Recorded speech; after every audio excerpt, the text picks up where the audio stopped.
தன்னை ஆனை முகத்தினை இந்தின் இளம் பிறை போலும் எயிற்றனை நந்தி மகந்தனை ஞான கொழுந்தினை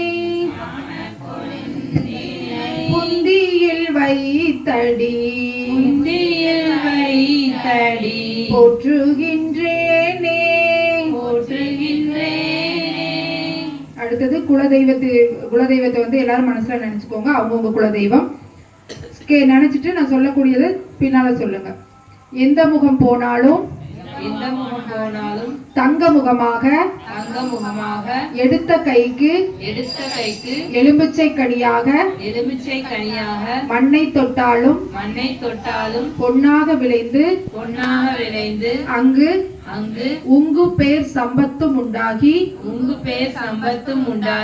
ஆண் போன பக்கம் அரசு பெற்று ஆட்சி செய்து பெண் போன பக்கம் சகலமும் பெற்று பெரிய குடியாகி ஒரு வீட்டிற்கு 1000 வீடாகி கட்டிய மாங்கல்யம் காமாட்சி மாங்கல்யம் போல் தாளிப்பாலும் சகல சம்பத்தும் உண்டாகி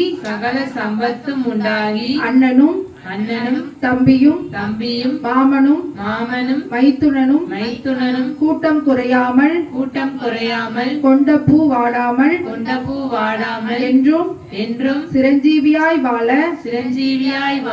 அருள் புரிவாய் எங்கள் குல தெய்வமே. அவங்க அவங்களோட குலதெய்வத்தினுடைய பேரை சொல்லி துணை அப்படின்னு சொல்லிக்கோங்க.